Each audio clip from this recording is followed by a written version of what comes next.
let me also say a couple of last thoughts on the topic, just for the sake of setting the ground, and then I'll pass the baton to our participants to introduce themselves. I think the topic of growth is both an interesting but also an extremely challenging topic. Obviously, you know, we can spend hours talking about the fact and the need for growth at the economy level, at the global level, at the company level, at the individual level, whichever level you would prefer to think about. But the big issue here is not whether growth is important and necessary. I mean, in the premises that we're living right now, in the situation that we're going through right now, growth is even more important. And it comes very close to resilience and sustainability in a sense, being able to sustain and keep the path going forward. But I think one of the additional elements that makes growth an important and interesting topic is the fact that we haven't cracked the black box open yet. There is a lot of discussion at the macro level. So we all tend to think from a government, from a global economic level about growth, about interventions, about tax deductions. There's multiple levers that different people at different countries have used to that. And to some extent, we've learned a bit of this. But really, in my eyes, as a business school professor, the big challenging topic here is not whether the macroeconomic level is going to work and then there's going to be an average number of things happening, but how people like the NVTs that we have tonight, our guests tonight, people who are leading organizations, can crack the black box up and really master growth. And at that level, I think that we're still much more into trying to figure out how should this happen, and much less into having textbook answers to such an important problem. So that's why the discussion like the discussion we're having tonight has an even broader appeal, in my view, for most of you out there, in the fact that we are trying to also understand through that discussion how to, right? That's one thing. Second thing, and I would say even more relevant and important, is the fact that growth places us into a very unfortunate conundrum. The conundrum that we are having something going on happening, successfully moving forward, but at the same time, growth implies that we need to change something to achieve bigger scale or to achieve the greater results that we want. So it needs to encompass a very schizophrenic, and pardon my word for this, reality of continuing what we do, but changing what we do to make it better, bigger, much more successful. And being able to sort of manage that duality out there is a challenge in itself. And at some level, as you can guess, it might be the reason why we haven't cracked the black box open. So having said all those things and setting the ground, so if growth is about change, if growth is about doing things differently to do things bigger, if growth is about finding out how to, I think we have the amazing benefits of hosting tonight 3 business leaders who have grappled with the topic in their own time. I've had the kudos and the opportunity, and I'm really thankful for that, of hosting them also as alumni of the Strategic Business Growth Program. So we've seen out each other in the battlefields of, let's say, the classroom, and having debated about how easy or difficult this is. And in that spirit, it will add a lot of value, bringing out the perspective of great ideas, but this is how to, or this is how not to.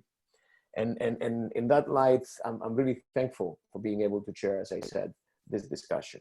Having said this, I'll pass the baton to my 3 speakers. Very quickly, Peter Grainger, Anna Dawson, and Arash Farboud, all 3 of them leaders in their respective organizations in completely different industries and fields. I'll let you present yourselves much more distinctively in terms of what it is that you guys are doing. But one of the things that I would like to say is that all 3 of them are, at least in the discussion that we had before we went on with the Red Bulb and the online recording, they keep a very positive attitude in the times that we're living through, and in terms of looking at growth. So for that reason, I think we're starting with a positive message that we need to be thinking positively about growth and going forward.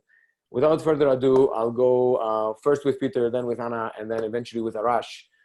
Please, if you can share with us a bit about yourselves, your companies, and your journey so far, and then we're going to go into hopefully a nice discussion.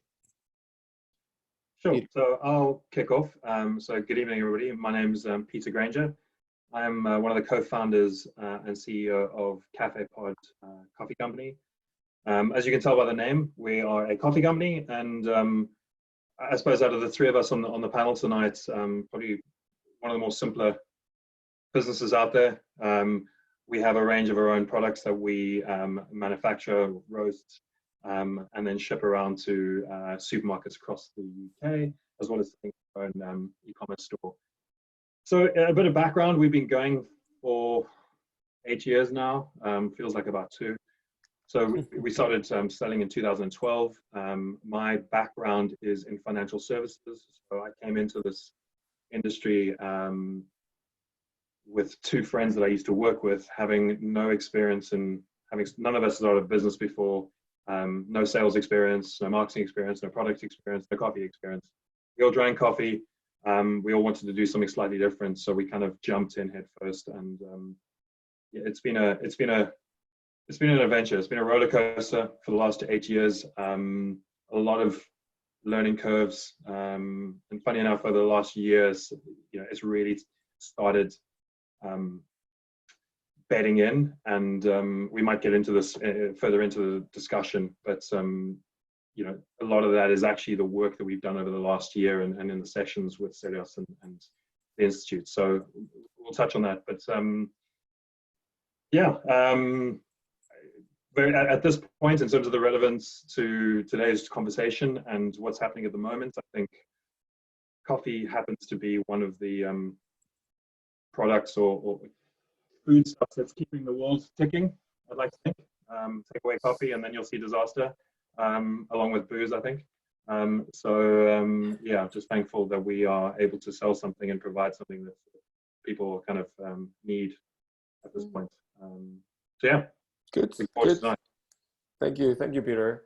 Anna. Yeah, hello, my name is Anna Dawson. So I am running business development and strategy for Terrabotics. Terrabotics is a satellite data analytics company. So we take raw satellite imagery and then we turn it into unique, key, valuable analytics that provide solutions to the energy and mining and natural resources sector.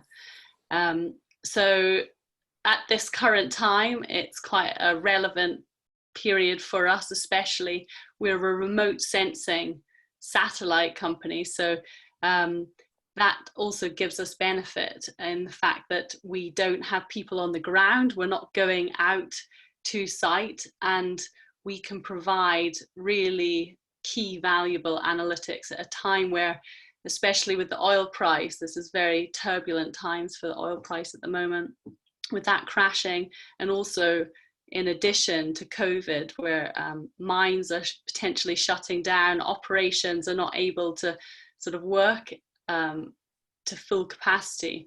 So where remote sensing can then start to come in and monitor operations, that's where we can provide value.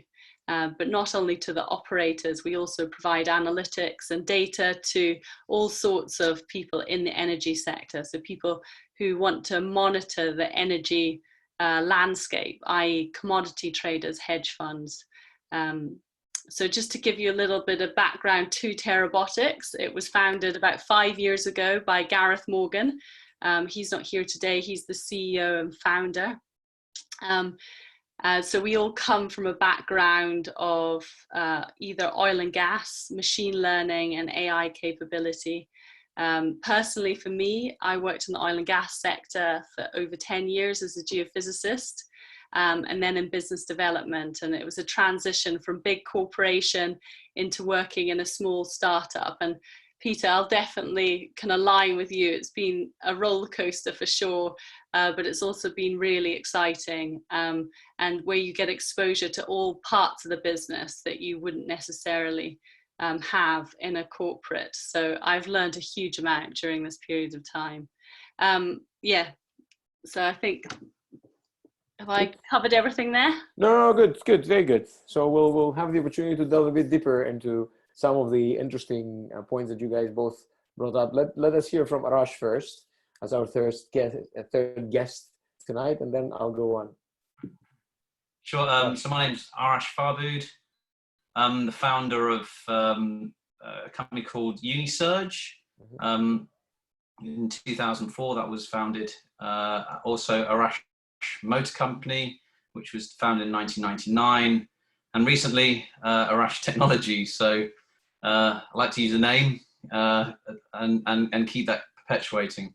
So Unisurge is a medical company that makes kits for all the operations in the country, plastic componentry that gets assembled in a way that a surgeon wants it, or a doctor or a practitioner, and it's repeated perfectly every time, as we say, and delivered just in time. And it's a very, very vertically integrated business. There's about 400 employees, turnover is about 50 million. Arash Motor Company is a sports car company that's changed in the last 2 years more to EV vehicles, which is very useful. Even today, autonomous vehicles are becoming really, really important. So we shifted 2 years to EV, and now we're shifting more towards driverless vehicles and all the technology for the driverless vehicles. And only recently I had to pivot, the big word, to set up Arash Tech, which is mainly PPE, which is the big thing at the moment. We all need it, plus drones, plus some robotics as well. So I'm having great fun developing stuff, great fun being entrepreneurial, which I've always enjoyed, and building businesses up from nothing to something exciting, whether it's productive or progressive or profitable or non-profitable. It's still a journey, and I really love doing that. And still today, where is it going to head to next? I don't know. I've watched Peter's journey with the coffee, really been fascinated with it, and seeing how they've developed this amazing coffee, and this new brand is quite sports car-y, which I like that as well. There's a supercharged version, and I've seen Anna's amazing company of using satellites to, and to be fair, the course has inspired myself into realizing you don't have to just sell a product. You can get involved in technology, and you don't have to use the standard processes. You can think outside the box, and the entrepreneurial course with Stelios' team and the 7 of us that participated, it just really broadened the horizons. That what you are doing, you think might be wrong, is not always wrong. It can be right if you just twist it around a bit. So the best is to come, in theory. But for now, I've been having lots of fun making stuff, and I hope to continue doing it. Very good, very good. So let me say the following. Thank you all three for getting to share with people a bit about your journeys. And before I go into the first part of the evening, let's say of the virtual evening that all 4 of us plus another 120 people are spending together, which is interesting. I'd like to mention 2 things. First is there will be an opportunity at the end of the first part where I'm going to be asking a few questions and getting your perspectives, guys, on the topic.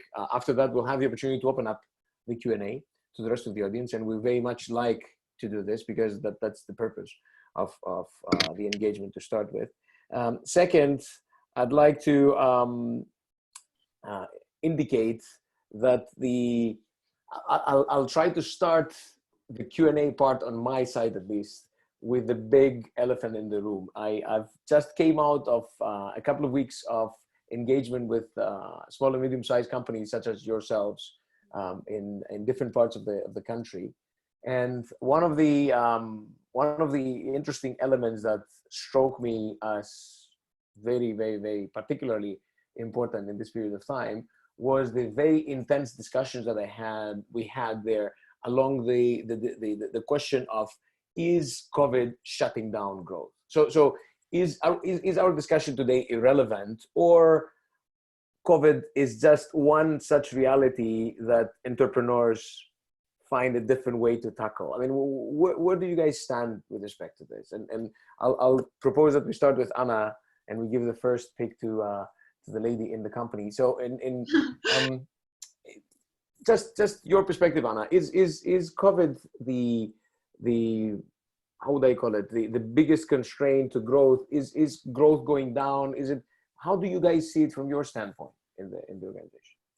Well, I would say for us in particular, you know, you have to start thinking about another way to work. You know, Gareth and I have been on maybe 4 or 5 trips to the US. That's a lot of our clients are based in the US at the moment. And obviously with travel being constrained, we can't go and see our clients face to face. However, I have seen that with COVID, there's been a lot more interaction and an ability to actually access either existing clients or even new clients based on the fact that there's a sense of kind of camaraderie in the fact that we're all going through a global pandemic at the moment. So I don't believe that business is shut down. I think there's been huge opportunity for many companies, especially when we look at, say, my company and Terrabotics, for example, just as an example of that, because we're a remote sensing satellite company. And as I mentioned, you know, at the moment, who we serve is the oil and gas and energy sector. We're looking at, say, emissions, monitoring emissions across the US and seeing how that has changed. And people and clients are very interested in that sort of data. We're tracking the kind of rise and fall of the energy sector, the rise and fall of the oil price. That's really fascinating from a visual standpoint when you use satellites. But I would say, just on a human, going back to the human side, I don't think it's shut down business, or it's maybe curtailed us. It's definitely allowed us to, you know, take stock of where we are. I think when the initial shutdown happened, you know, and especially with us being in lockdown here in the UK and not that ability to kind of go out and speak to customers, that really gave us a time to take stock of the company, where we're at. Do we need to adapt, and how do we need to change? How do we need to ensure that we deliver to clients what they really need at this current time, you know, what's really vital to them. And I think that has been hugely beneficial in some ways. Yeah, I hear you. And I think I'll come around and make an interesting point. I think you're raising a very interesting point, Anna. Arash, your perspective, is this a shutdown? Is this just repositioning things? I mean, you just mentioned the fact that you talked about PPE, right? And something that is very current in a sense. So is this another constraint that should make us look about opportunities, or, you know, basically we should just think about weathering it and potentially, you know, sustaining things? What's your perspective on this? Yeah, enormous opportunity, if you want it to be. Okay. So one of the things I'm feeling or experiencing is, really, we can't rely on China entirely to do everything for us. So we should try and balance it 50-50 and try and bring some of the production, I'm not saying all of it, it's not possible, to England or local. So we always, in the course, we're talking about points of consumption, points of production, getting more local.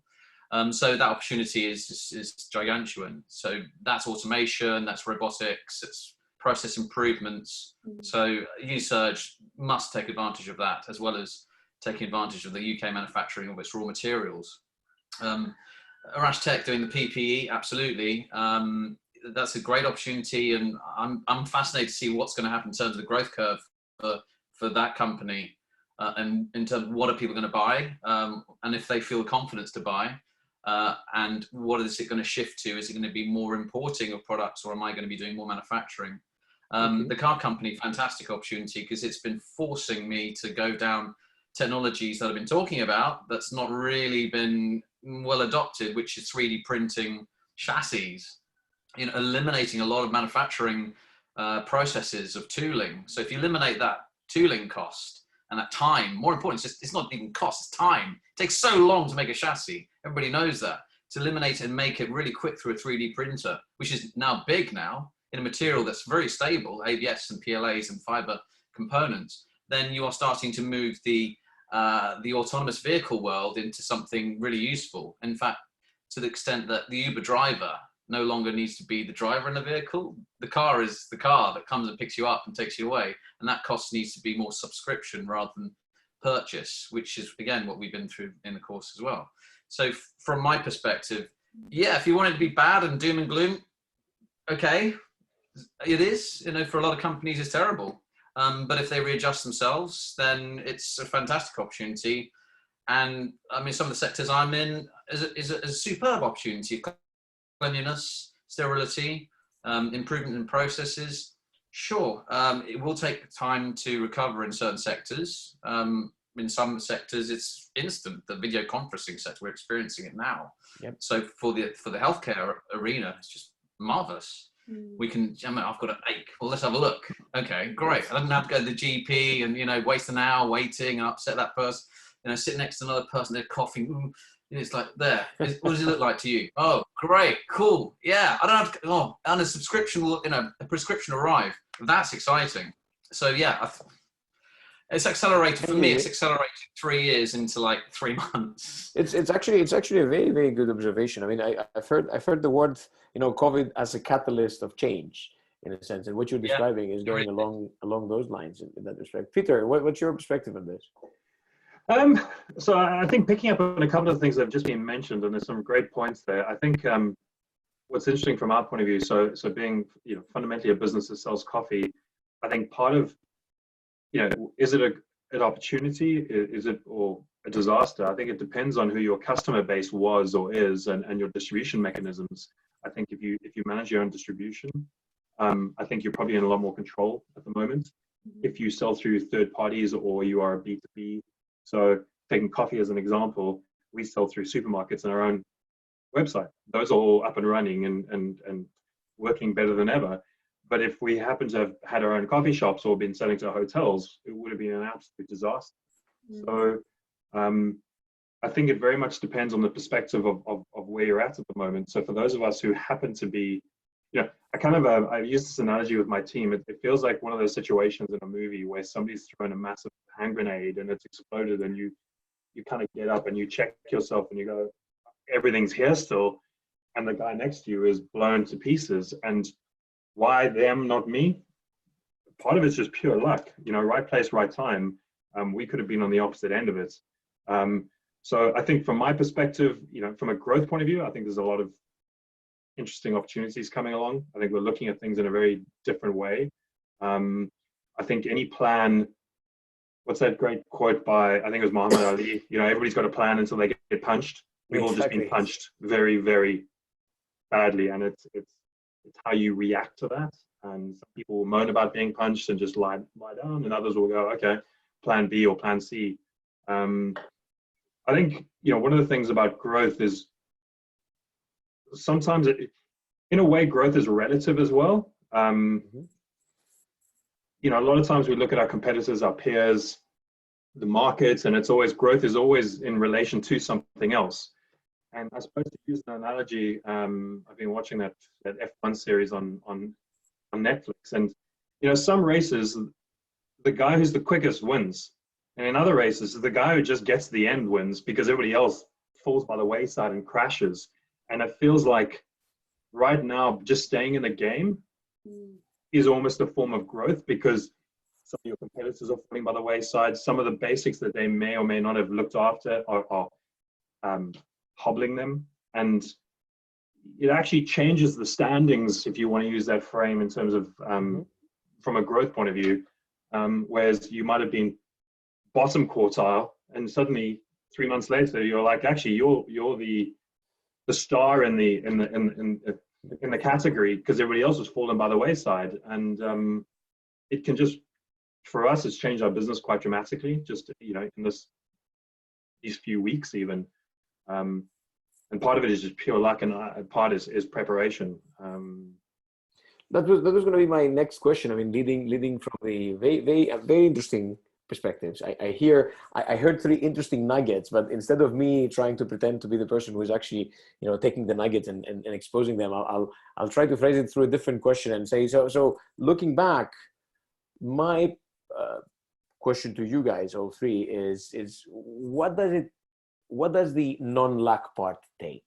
If you look back in the last month, what do you think has been the number one useful capability that you had brought as leaders forward, and you have actualized it, you have put it into action to really drive the opportunity and the better situation overall? What would it be? I mean, just as a reflection. I think if I can take that, I think, and then I'm gonna kind of reference back to the work that we did with you guys, and Okay. you know, fundamentally, it is back to foundational aspects of the business. Being ready for hard times for a fight means having all the basics in place, not having a shaky foundation that you're built on, in whether it's business or anything else. And you know, we've been through over the last 12 to 18 months a real shift in examining everything across the business, from the product to the positioning to the brand to the consumer base to cost base, and really ripping the wires out of the engine and going, right, what do we, forget growth rates, forget anything else, what do we need to build a solid business on? And part of that is like cash, you know, all these things, really forgetting about this race we all play about who's got a unicorn and who doesn't. And you know, there's this, you know, this thing we have in our heads is we're trying to move so quickly. And I think part of the work that we did is stopping and going, right, let's get the stuff. You can't run before you can walk. So let's get there, and it'll take as long as it takes. And pure luck, again, we had kind of just finished that work when this crisis hit. What it meant is we were leaner, stronger. We had irrelevant products that there was demand for. It just all came together. If we hadn't done that work, we would have been decimated. So it is about going back to things that people say old school, but having enough cash in the bank. You know, like, you're forgetting, what would a business of 50 years have thought important? And I think those things are coming to the fore even more today, about just fundamental business elements. I was gonna make a joke about the mentioning of the old school. Definitely, when you're in the University of Cambridge, you could say that it's an old school, right? I mean, that at least quote we live up to. So I wouldn't take it as an offense in any way, Peter. Anna, your perspective. Yeah, so I was going to just touch on a little bit about the kind of, you know, luck and actually planning. And I think prior to COVID occurring, and going even right back to the course that we did at Cambridge, when we were looking at the growth plan and sort of what we wanted to implement. So our company at that time, we have mostly been sort of project focused, where we'll have one-off projects from the oil and gas and mining sector, and they'll deliver to them, and they tend to come back ad hoc when they need our services. And we were looking to move to a recurring revenue structure where we would have subscription based and new customers. And so just prior to kind of COVID happening, we were lucky and prepared in the fact that we had then we were just on the verge of then moving into this recurring revenue structure. And we were able to sort of secure some fairly large contracts. So I think having that stability, where we move from, say, a runway of like 4, 5, 6 months through to now a runway of 22 months, prior to just going into lockdown, that has given us huge stability. So number one, you just survive, you know, just make sure you keep going, that you've got enough, regardless of whether any new business comes in, we know that we can survive this period, at least for the next 22 months. So that's the first thing. And then I'd say, secondly, just like from a sort of soft skill point of view, I think one of the things that has really enabled us to work and progress during this time is really good communication within the teams. So, you know, where we're all working remotely, to be able to communicate clearly, to be able to clearly communicate the adapted strategy, how we're going to go out to meet new clients, to pilot with new customers in this time. That's communicated to every member of the team, and I think, you know, we benefit for the fact that we are quite a small team, but I think that is really relevant, so that everyone is on the same page and they all know exactly where they're going.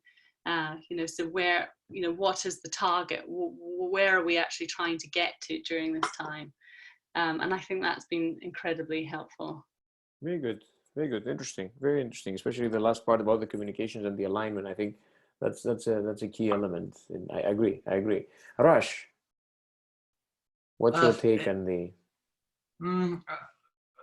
It always reverts back to culture for me. It's the culture. Okay. If the culture is correct at the beginning, which Peter was saying, I totally agree with that. If that's right, and you choose to be dynamic and innovative and enthusiastic and positive as a corporation or a small startup, and you mix timing, which is equally as important, you've got something great there. That's what I found. So the timing has shifted. So COVID has changed that timing to be something else.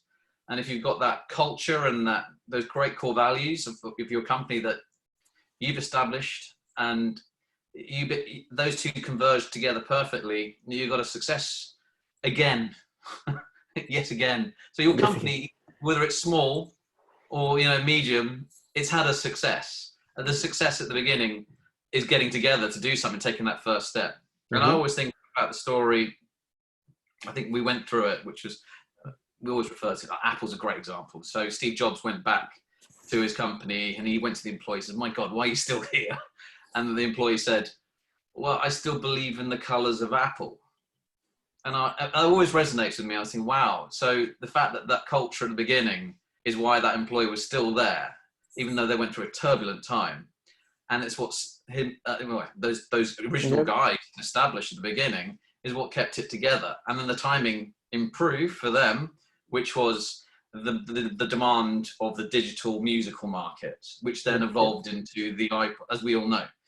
I think from what I'm experiencing at the companies I'm working in, if that culture is resonating, and it's always hard, because a perfect team will have a difficult guy, a creative guy, you know, a caring person, a lady. Sorry, I'm saying guy, person, which makes a perfect team. And trying to get those, for me, for the last few weeks, has been trying to get those members to react slightly out of their comfort zone has worked. It really has, because you know, the beginning for COVID, for Unisurge, it was like, why don't we try this? No, can't do that. We don't do that. Just give it a go. No, can't do that. Just try it. And sure enough, it worked. And then for Arash Motor Company, it's like speaking to the team there, it's like, why don't we give this a go? And it was, well, I think we're missing this opportunity. No, I don't like it. Try it. And then bang, it worked. So say with Arash Tech, you know, why on earth would I sell X, Y, and Z? And, you know, but it seems to be working. And it goes back to those core values with every great company, I think. And if you mix timing with that core value, like, I don't know. You're right. I mean, I would even dare, in an audacious way, to say that timing, the way you guys are describing stuff, timing tends to be of second importance. I mean, you know, there's always going to be something, as you said, there's always going to be a challenge. And the question is, you can always say the timing was not good and so on and so forth, but there's something else as a quality that you guys are bringing about, which is this notion of turning things around or being adaptive or questioning the core values. I mean, there's something that's morphing here, which in my mind is extremely important. Let me borrow an expression that Peter has thrown out, and I think it is Muhammad Ali. He said that, you know, every plan goes away when you get the first punch, right?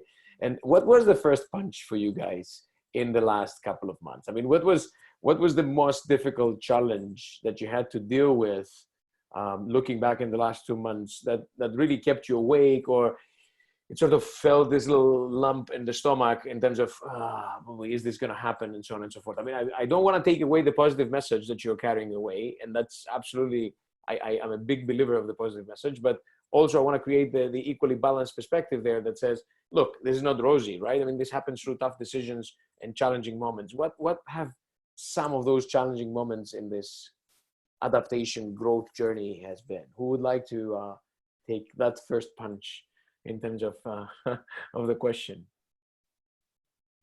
I don't mind jumping in there. Go ahead, Peter. It's not going to be the answer you want, though. And that's fine. And this is not coming from an arrogant point of view or anything, because we're not an arrogant company. But touch wood, we haven't been punched. Going back to the preparation, the plan that we set out for the first half of this year, we're pretty much on it. And in a way, COVID has actually accelerated the positive elements of it. Okay. So product adoption, awareness, driving traffic online. We were halfway migrating our team to remote working about 2 months before this hit. So we were kind of already getting to grips with remote working. So even that was kind of already in motion. So by the time this hit, from a team point of view, there was quite a fluid change into that. I think we're a team of 9 people. I'd argue that we've never been more productive as we've been today. Communication is pretty good, although it's something, from my point of view, I've been working hard to try and put the infrastructure in.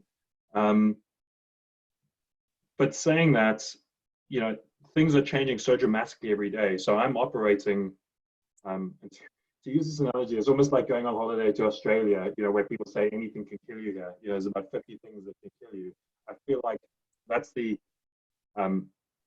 attitude I'm taking at the moment with the business. Things are on plan, but anything that the government announces, the banks announce, my customers announce, has the ability to kill my business because they are so material. So I'm always trying to think, right, where's the punch coming from? And that's how I spend most of my time, trying to risk mitigate in a way. Tomorrow I'll probably be smacked in the face, but for now, I think it's moving the way it should be. We took enough punches last year. Let's put it this way. For the last 12 months, we have taken so many punches that we don't need any more. Let's put it that way. Okay. That's good though. That's good because we took them early. I think actually we took them early. We elected to take them and took the hard decisions and went. We slashed our team quite dramatically. We slashed our cost base. We changed our product. These were high risk things, and we did it all. We took the pain. It was some of the worst time I've ever had in the business. But on reflection, best things we could have ever done. And we cleaned house before the storm came, and the storm came, and we were marginally more prepared. Very good, very good. I think that's, honestly, I wouldn't take this as an arrogant message. I would take it as a message in terms of, this is, as I said in the beginning, maybe COVID is another constraint that businessmen such as yourselves are dealing with. And when you go back to the basics, when you go back to the original challenge of the business, that actually builds resilience beyond imagination. And that's what I hear you say, and that's really important. Anna, what was your quote unquote punch? Okay, again, take the word with a. I think the run up just prior to COVID and sort of the first few weeks that we've been in, I would say it was just ensuring that we got those contracts in that extended our runway. So that is what I know, Gareth from a financial standpoint has been working tirelessly at to try and change the scenario, the financial scenario. And, we've now made that, but I would say that's definitely caused a lot of sleepless nights for sure within the company. I think also just being able to be adapting and working with the technical team. I think this is a great example for us as to how we have not necessarily pivoted because we haven't changed our growth plan, changed the way that we're going to do things, but we have adapted in terms of going out to those new customers and trying to find out ways that we can just provide really the vital data analytics. So maybe not providing an entire data set, which was the kind of original strategy. Instead, just to really understand the customer, understand exactly what they need for now, and really adapt to that. Given that we provide data analytics, there's a whole bunch of stuff, especially with the oil price at the moment crashing. There's a whole load of customer segments that are suddenly very keen and interested to observe particular monitoring activity across, say, for example, parts of the US. So we've just adapted the structure of how then we're delivering. And I think that's has some like teething points, but that's definitely on its way to being a great success. But I'd say those are probably the two areas that we really needed to focus in on.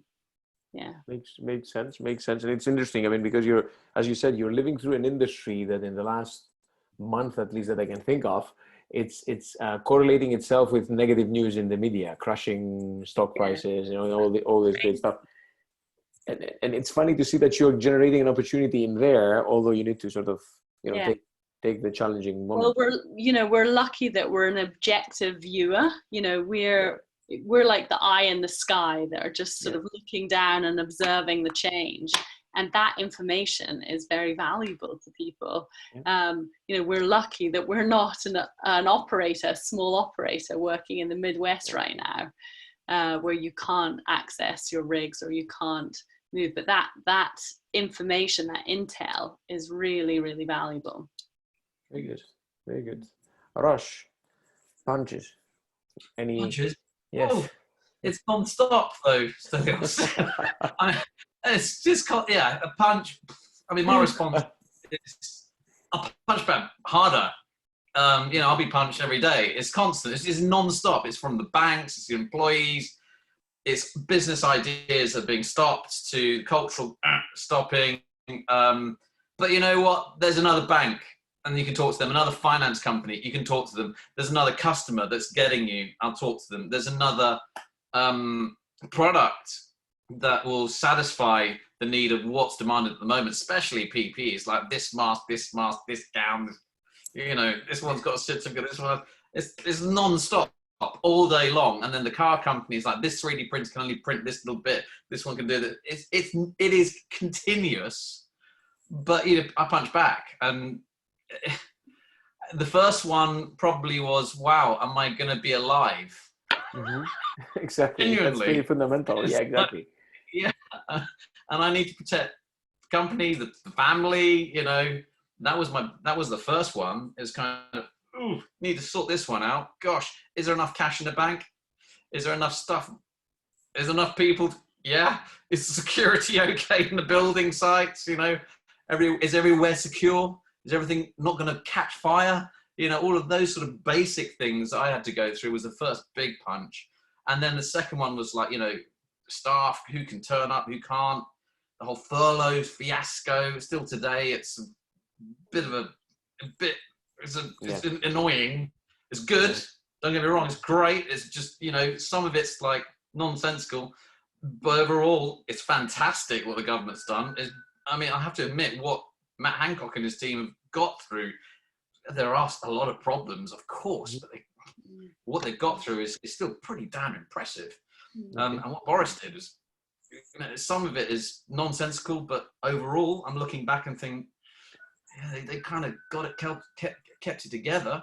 So yeah, it's non-stop, it's consistent, it's happening as I'm doing this on my phone. Is going, you can't do this, you can do this, can't do this, can't do this, and it will continue, and I think it will continue for 8 months. I can see myself in a warpath for 8 months, trying to deal with every which way possible of unexpected rejig models of every finance house at the moment is very confusing. Insurance and finance is very confusing at the moment, to try and duck between those two. I hear you.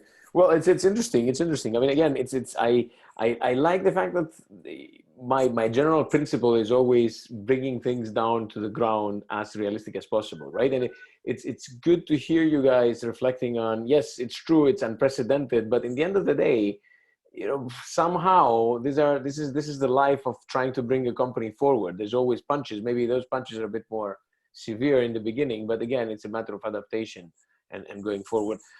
Last, I'm looking at the time as I go forward. Last sort of question on my side, and I've seen that already. We have a few questions on the Q&A.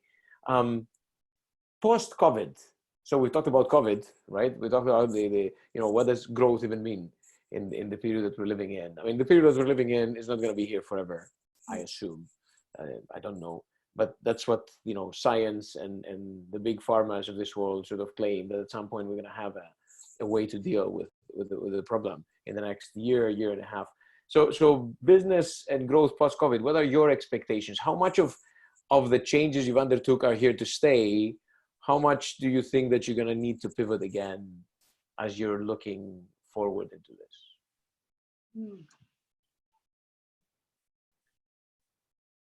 Arash, do you want to go first? So you always we always jump again. Sorry, Arash first, yes. I missed that. I've got some. Yeah, sorry, I had some noise in my garden outside. Say again, sorry, Stelios. I was saying, you know, business post-COVID, right? I mean, essentially, this is not going to last forever.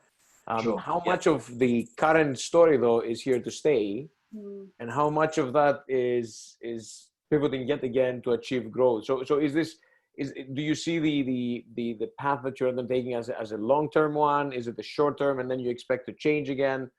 What's the expectations as a business leader? I'm seeing that this is not going to go away. In fact, it's going to be more repetitive. We used to call it the winter bug. So we used to see a decline in several parts of the businesses every year, categorically. I don't think it's going to go away. I think businesses will become rejigged a little bit. I think it's overall going to. I'm always going to look at things in a positive way, as you know. That's good. I think it's an opportunity to make things better. I think prices will increase for a large proportion of businesses because they have to. Manufacturing will change, expectation will change in terms of cleanliness. Social distancing will start becoming a norm. How you go to the cinema will be very different now. How you sit on an airline, how you go to a restaurant, I don't think it'll ever be the same. We are post-war, and this is what happened after the Second World War. And how the experiences were during it, which is innovation, technology advancements, and changing our way of working. And I think we're seeing that categorically, that's that word again, sorry, absolutely, today. And I think businesses have the potential to charge more because they're doing more. And what does it mean for the consumer? In my opinion, it means the consumer will have more effort being put onto what they see valuable. So in my opinion, it's a snapshot today. So if I want to go to the cinema, I'm happy to pay £10 more because it's a great trip. It's a great experience. I'm going to cinema. Yes. I'm going to see my big movie on the big screen with my popcorn. Is my popcorn going to be the same? Probably not. It's going to be wrapped. Am I going to have to wear a face mask? Most probably. Am I going to have some seating that separates it further away? Yeah. Because social distance is going to be there. Is the air conditioning going to have a better filtration system? Most probably, and they'll probably tell me about it when I enter. This cinema has been filtrated with a viral thing. But that's what I'm thinking. And same with an aircraft. Yeah, it's going to be very different. I like the fact that you're putting it as post-war. I mean, when we say post-war, sometimes that invokes negative sentiments, right? Because a war is a very negative thing. But the reality is that post the Second World War, we've seen some of the greatest periods of growth and takeoff, right? Where all this energy accumulated and the innovation accumulated throughout this has actually expanded a lot. Look at all the aircraft. So, I mean, we have an air museum called Duxford, and I go around and go, whoa, that's insane. Exactly. And, you know, it's like, was it because of war, or was it because it was the 60s and 50s afterwards, which was, were they on something? I think that a lot of aircraft made in the 50s, 60s. There's something that needs to there's something related to the whole, you know, resetting, as you said. There's things to stay here. Peter. This is a pretty challenging question, I suppose. And I spend a fair amount of time trying to almost think about what things are going to be like in 3-6 months' time in terms of our business, both for opportunities and threats. And I think a lot of people think of it as almost like a binary. It's like when you were 6 years old and school went on forever, and then one day, you know, the term ends and it's finally school holidays. I think people are still in that mindset, and I think it's going to be anything but that. It almost feels like, you know, if you take some natural disasters, when you've got the earthquake under the sea, and you kind of, you know, you've got the earthquake parts, and then you've got the tsunami, and then you've got the tremors. And I think there's a lot of intended and unintended consequences coming out of what's happening, both from a natural and health point of view, but also the economic measures that have been put in place that have never been done before, and also the layering of those across multiple countries. So who knows what the ripple effects, 3, 4, 5 ripples down will be. And I'm not sure anybody really has a clue of how that's, whether there'll be positives or actually the damage will just keep magnifying as we go on. I mean, I think from my point of view, from a consumable product, food and drink, one of the things we're thinking about is there might actually be a split in your consumer base. There are people in white collar jobs where working from home, you work in front of a computer, is actually not too much of an issue. So life for you, okay, you're stuck at home, you're working from home, but your business is still running, the company you work for is still running, you're still earning money, you're spending it on less things because you can't go out very far, you can't travel, so you've got more disposable income. So do you start then dialing up what you buy for the house? So food and drink, do you start upgrading? And you've got other people who, the industries have been decimated, they've lost their jobs. So you've got unemployment, so you've got people who can't afford anything or very little. So there'll almost be this then flight to massive value as well as flight to more premium, I think. So more polarization in the sense of how you could envision the market. Yeah, I think it's going to be polarizing in terms of how this filters through each economy and each subgroup or demographic within the economy, depending on what industry you work through. Yeah. I hear you. So it's a challenging one. It's a challenging one in that sense, at least for the foreseeable future. I think at some point we could safely say that in the next 5 years at least, or 3 years, we'll have some way to combat the particular story. Now, Arash made an interesting point in terms of, is this just one instance of a repetitive scenario? So are we going to be seeing new pandemics or new major disasters because of climate change and so on and so forth? That's an interesting question. Over there, I'm just raising my hands up. I need to ask my colleague Danny Ralph at the Center for Risk Studies, most likely, for anything. I'm not even the expert there. Anna, what's your take? How does the future look like for you guys at Terrabotics and yeah, broadly? Well, I don't think I don't take the same extreme view as Arash. Okay. However, I also I think things will be changed forever. And when you think about risk and how companies, and especially in the energy sector, when you look at these huge multinationals, risk is going to be top of their agenda. So when they're looking at accessing, new places around the world, they're going to be constantly thinking about, human risk, getting people in, how to actually execute on the work that they're doing. And that's where I think, providing a form of transparency, providing a monitoring system where things are going to be much more heavily regulated, I think.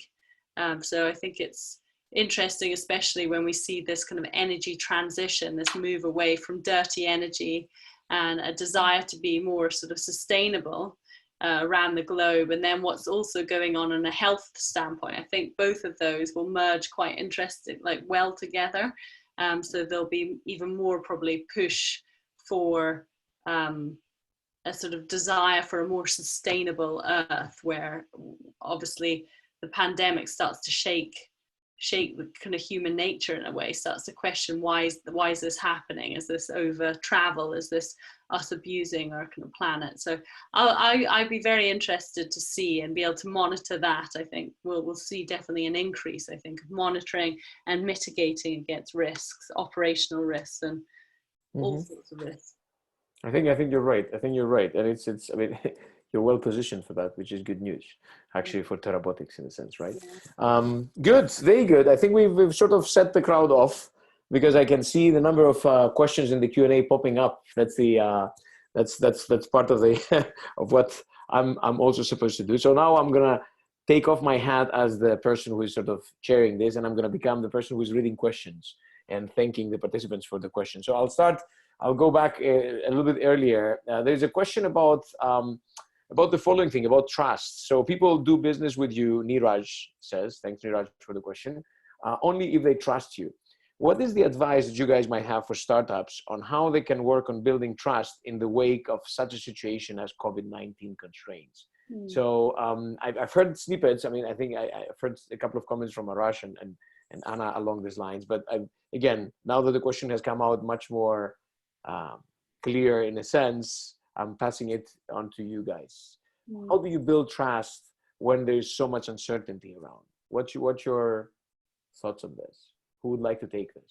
I can go for this one. I would say it's always to do with relationship with the customer. And the more you can give them confidence that you will deliver and that you can deliver on the things that they want, that you can be open, transparent, and have an open discussion as to sort of what they need, and then continue to show that. And I think that is where, if you're a small company, an SME or a startup especially, that is where you can really punch above a lot of these other big corporates where there's that lack of kind of real interaction with people from a business. Like if you can be a startup where people can pick up the phone and talk to someone and solve a problem ASAP, I think they're more likely to trust, say, for example, a small innovative company rather than maybe a big corporate who, they can't get access to. So that's what I would say, that you really need to sort of push forward with that and ensure that customer relationships are absolutely key. Good, very good, very interesting, very interesting. Anyone wants to add to this? Any other perspective from our panelists? I'd agree with that. I mean, it is people buy from people. People and start small. Don't demand the world. Like earn trust, and the easiest way is to start with smaller transactions or promises or whatever it is, and build a bit of a track record with whoever you're trying to build trust with. And I think communication is probably a key element of that. Don't wait to be chased for information. Push information out. I've started talking a lot about my team push and pull information. Don't wait for somebody to go, oh, is this done? Have you done this? Think about, so in terms of building trust, what are people's expectations of you and your business, and try and push that information out, because that builds a lot of trust and credibility, because people see you on your game and all you're doing is just doing what they're going to ask you for anyway. But the perception is very different, and it shows you in control, it shows you're organized, and that really helps with that trust building. Good, very good. Arash? Yeah, it's all about believing in you, and if they don't believe in you, then it's a hard journey. So you have to rejig things. And I think Simon Sinek did a great video, which one of the members of wasn't Terrabotics, it was Dirk, another member of he showed it to me. He said, "Oh yeah, this is a really good little video," and it starts with the reason why. Yeah. Right in the center. So if you answer the reason why you're doing it and why you want to do it, and then people will believe in you, which is moving out the circles. It's the Simon Sinek circles, as they call it. Then they're ready to buy or engage. So if your message is weak or needs adjustment to be stronger, then that's the trust. If they don't believe you, they don't trust you. And I've experienced it multiple times where I'm trying to sell something. It's like, wow, no one's buying this. Why? Because they don't trust you. I don't believe in you. Oh, damn, what do they need to fix on that one? Oh, okay, well, let's change the price. Hey, they trust you now. Okay, why? Because they believe that you can do it at that price. That's actually an interesting. Price is always a good lever to earn trust. I would assume. So a question which comes along the same thing by Helen.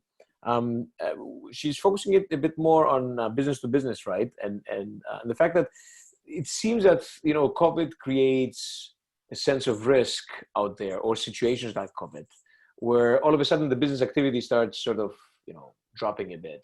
Any tips that you guys might have on how you can handle the communication to create a positive aspect and convince people to take the action? So it seems that many big businesses or smaller businesses have put their buying decisions on hold, and that's a challenging collapse of the market. How can you handle such a situation? Is there any insight to that? So here I would say you can start thinking about how you offer something in a slightly different way. So whether you provide demos, or you can just show how you can reduce their bottom line, aka save them money. So if you can save a company money, I think they're more likely to, and they're definitely willing to listen to you, because all big businesses are now constrained by cash, and like you say, they're not looking to kind of harness new contracts at this time. But if you can just inch your way in by even giving them a teaser, something small, to highlight how they can then start saving money on the way that they're currently doing things, then I think that you're onto a winner there. Yep, agree with that. Very good, very good. So take a different take on what people care about at the different instances, in a sense, right? That's what I hear you guys say, in that sense. Almost give first might be, I suppose, another element to that. I mean, we don't have direct. We sell B2B to a lot of the supermarkets, but I think I've noticed with people trying to sell us things, and we've, from a PR or communications agency, and what we've actually noticed is people saying, well, actually, we'll give you some time, which they normally charge for, going, hey, we'll give you some consultancy to really help you work through some of the challenges you're having, let's say on brand or communication, for nothing, just to show. It's almost that first move, like, here's me doing something for you with no expectation, but that almost shows intent. And you'll also get to try before you buy in a way, and go, actually, these guys know what they're talking about, or they don't. We're a good fit, or we're not. But, when there's no risk attached to it, to Anna's points, you kind of you can actually, that's one way of building some trust, and then going, actually, you know what, these guys, this might actually be a good spend for us. We should have a look at it. Very good. I have a very interesting question in front of me as I was scanning the questions. I'm going to put it out there just to get your perspective, guys. There's Vishal, who is asking the following question. I think it goes much closer to Peter, but anyone can take it. Do you guys think that opening a vegan frozen food manufacturing company during this pandemic would actually be beneficial in terms of finance and consumption? So here we have an idea, right? Vegan frozen food manufacturing company. As a fast-moving consumer good, Peter, I think you need to take the lead in this. Yeah. Does this sound like an option, or what's your reaction? I mean, the context is important in a lot of questions, I think, and depending on where this person's coming from, if you're already in an adjacent industry, and moving across to something like this is not that big a jump. But if you're kind of a supermarket shopper and you're going, I bet frozen peas are flying off the shelf, I should get into that. Just because you can doesn't mean you should, I think. And at this point, I think, I was like this when I started my business. I was like, you put coffee in a coffee capsule, how hard can it be? And the answer is really, really, really, really, really hard. And there's so much, supply chain, actually, if I think about it, supply chain is under huge pressure at the moment. They're trying to put a lot of goods or a lot of goods through the supply chain, and even basic things like warehouse storage space, trucks. And there's only a certain amount of space on a truck.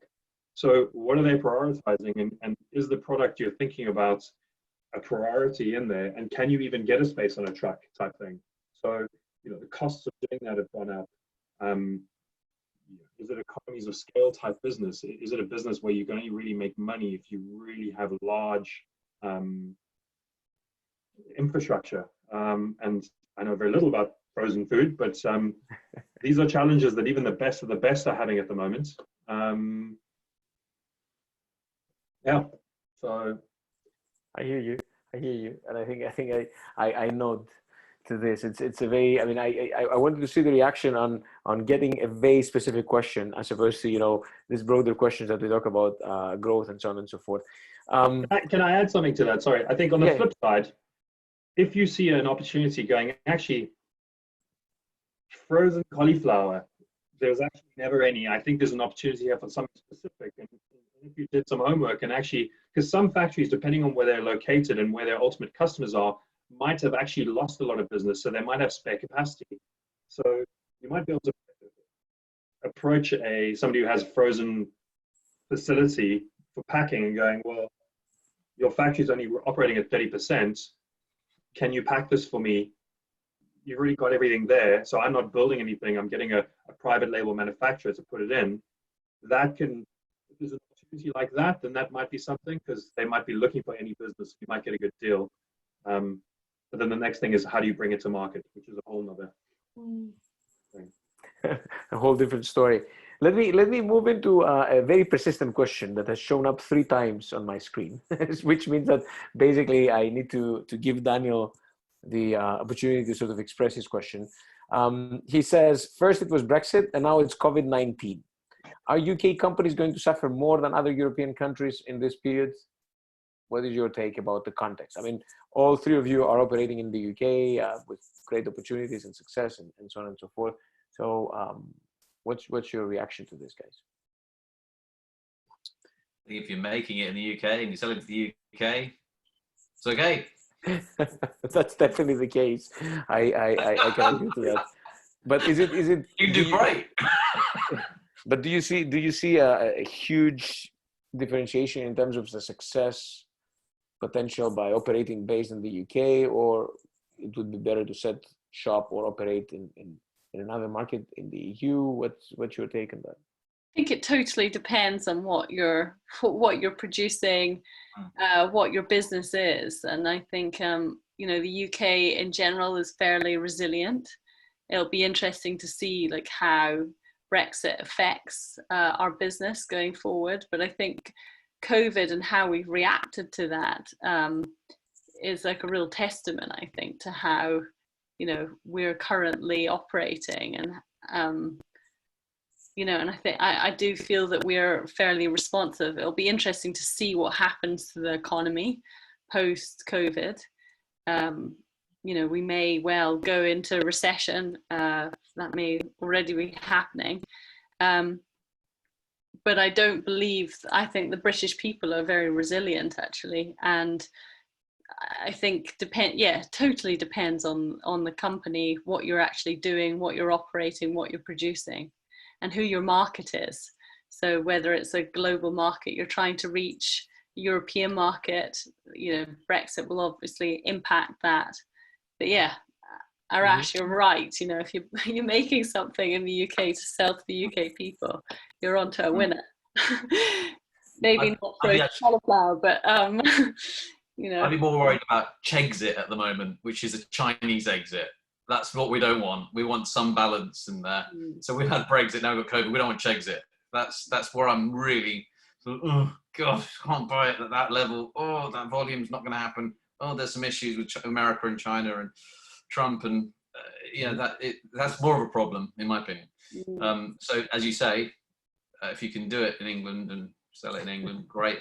From Terrabotics' point of view, you're using systems, from what I understand from your business, and you're selling it to, you're not having to ship stuff apart from data. So yeah, it's very resilient.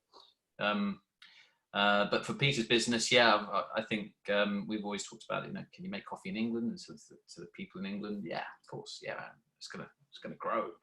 It's gonna be brilliant. I mean, I took a good. I timed it well to move my supply chain, part of it outside of the UK, so that couldn't have been worse timing. But it is what it is. I think with Brexit, I mean, Brexit and then COVID is kind of a reflection on such is life.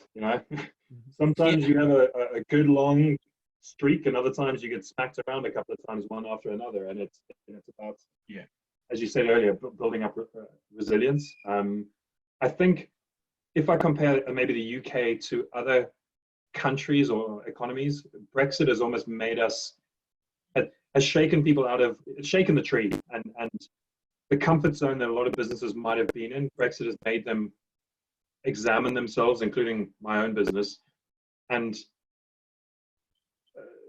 sometimes when you shake the tree, there's just nothing left. And COVID is, yes, it's shaking the tree, but if you're in an industry or a category that hasn't been that affected, and Brexit made you change enough, then COVID is having a lesser effect. But there's some positives from Brexit, because a lot of systems were stress tested, worst case scenarios, supply chain, all that kind of thing was actually tested for what happens if they close the doors on us from Europe and we have to get everything internally. So I think you learn very quickly when you start your own business and you work in a small business, and it's a roller coaster, and you deal with the ups and downs, and it just becomes your capacity to deal with it just becomes greater and greater and greater. And stuff that used to freak me out in the first year, you don't even roll your eyes anymore, because you're like, that's part of, you don't react, and you know when to react, because if you go on this emotional roller coaster, you'll just wear yourself out. And I think COVID, call it what you want, is just another bump in the road, and there will always be bumps in the road, and you've got to expect them, because there'll be more, just like life. So I'm going to go for a couple of more, so that I make sure that we're not overtiring also the audience. We've been going at it for quite some time, and electronic media can be an interesting way of getting people tired after a while, in terms of following us. There's an interesting question by James, which is actually, I mean, it's a long phrase, but I'm going to sort of distill it, and apologize, James, for that. This notion of, I'm finding the challenge, I have difficulty, I'm actually thinking I can pivot to this other market, right, as a way of saving myself, but I will need to increase my debt for doing this. What's your advice on those tough decisions? Jumping the gun or not jumping the gun, in a sense? I mean, my market has collapsed potentially. I was planning to move into this other market. Now I'm realizing that I have the opportunity to do it earlier. Maybe I should jump there, because that other market still sustains, in a sense, the other segment, the other category, whatever you want to be calling it. And all of a sudden I can do that, but I will possibly need to dig deeper into my debt sort of situation. Do I go for it or not? What's your reaction?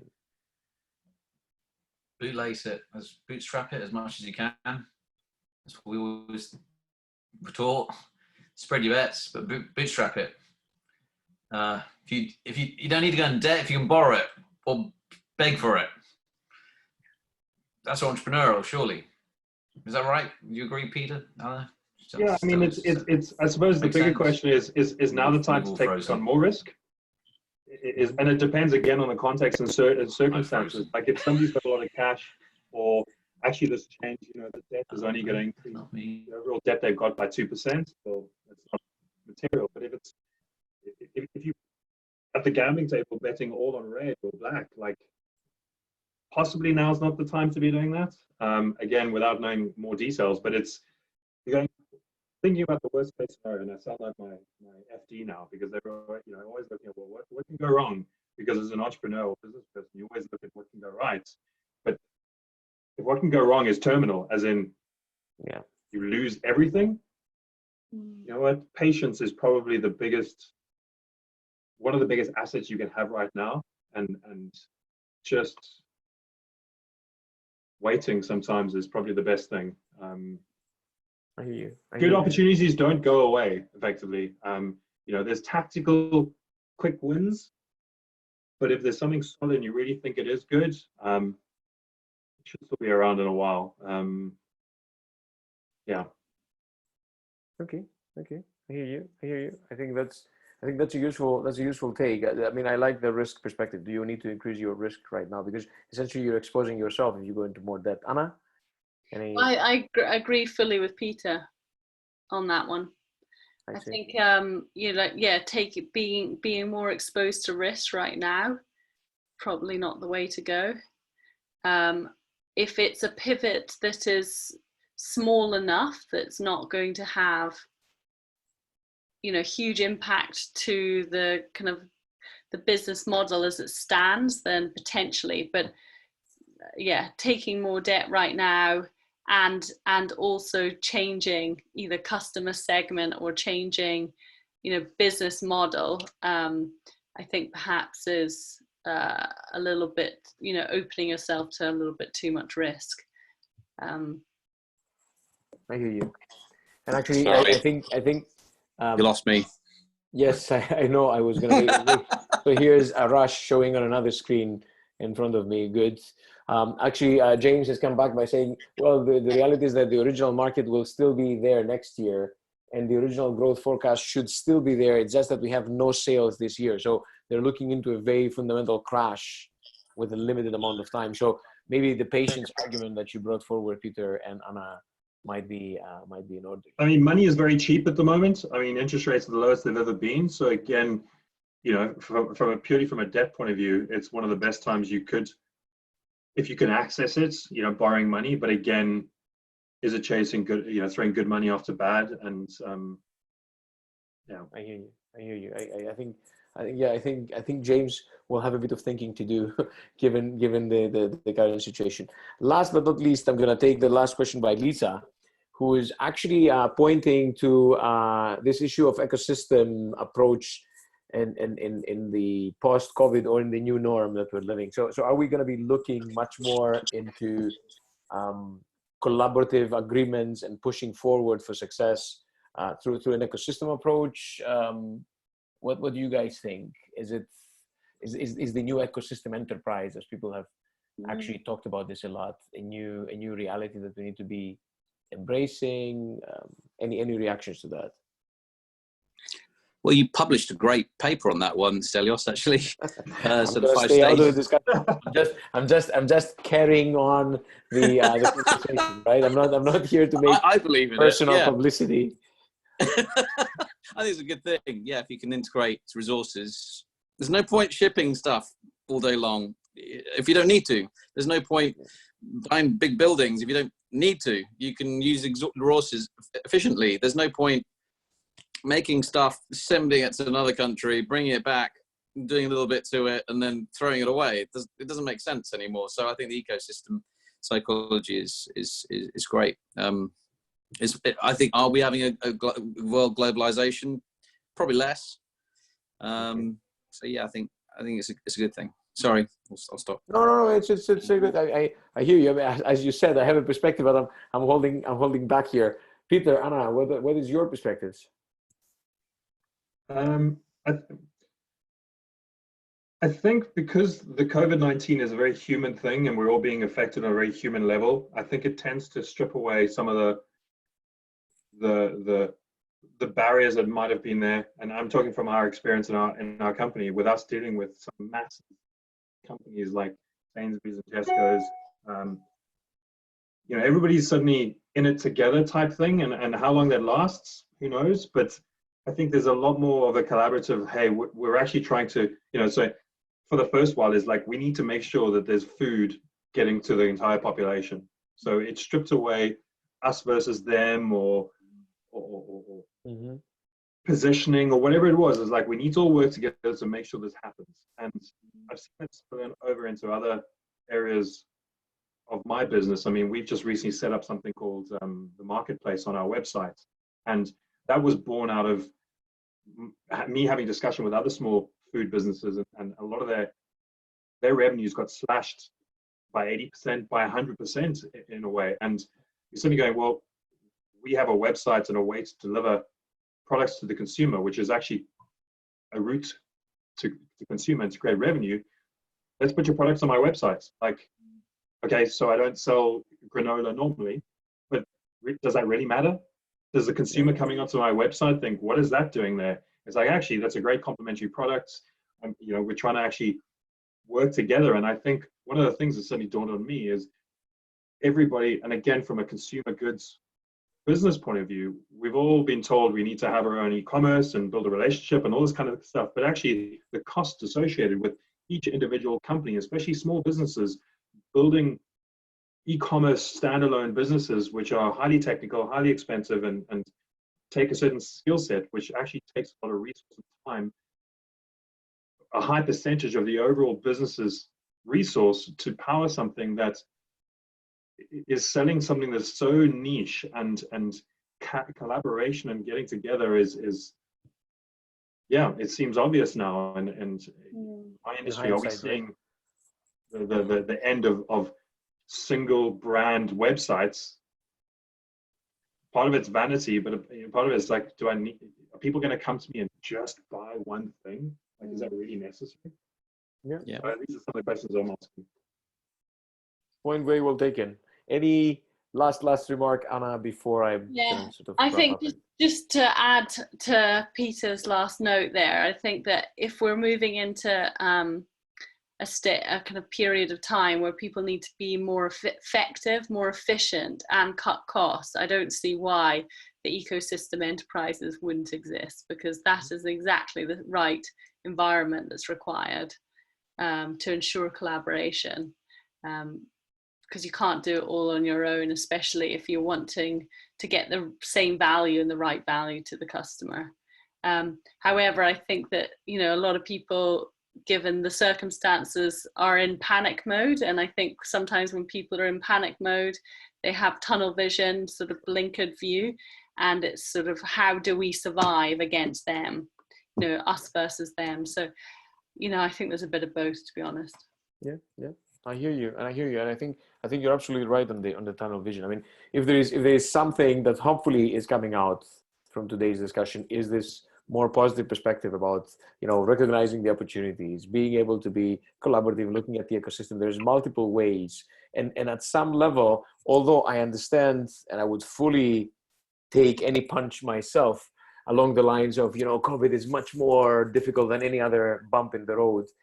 At some level, it can be viewed as another bump in the road, maybe a slightly bigger bump, maybe an unexpected bump, but a bump. And frankly, I think what kills usually business is uncertainty, which is intentionally kept there. It's not uncertainty that really resets the environment. The faster the environment can go into new rules, businessmen, entrepreneurs such as yourselves, as per my observations at least, are extremely adaptable. And they can find their new way in the environment. It's prolonging the uncertainty in terms of how we're going to be operating in this new world that oftentimes is creating the issue. Without further ado, I'd like to thank all three of you, Anna, starting with our beloved lady in the company, Peter and Arash, for really taking time out of your busy schedules and being with us tonight. I think that's, hopefully this was an interesting discussion. I've been noticing the numbers, and we kept the attention of the audience, which is great in this new look that we have for the Enterprise Tuesday. This is the first Enterprise Tuesday of this term. The first Enterprise Tuesday also, which unfortunately, because we're still experimenting with technology, we're not going to have the new networking event. However, as good entrepreneurs ourselves, learning from our customers and finding out exactly what our customers want, our visitors in the Enterprise Tuesday want, we're gonna actually administer a little Q&A just right now at the end of this session that we're having, on whether people would find a virtual networking event that we can set forward for the next Tuesday in the next discussion that we're gonna be having useful. Thank you, Claire, for putting the quick poll out there for everyone to follow, and we'll be more than happy to try and make this happen. As per my last words, I think that, as we said, growth sometimes, as we heard tonight, needs to go through resilience, and keeping our position is actually growing. Patience might be needing, a capability that could lead to growth.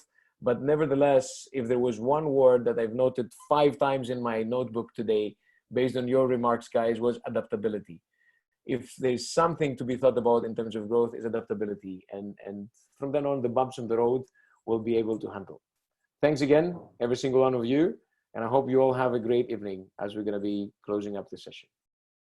Thanks, Stelios. Great to be here. Thanks, everybody. Bye, everyone. Cheers. Bye, everyone.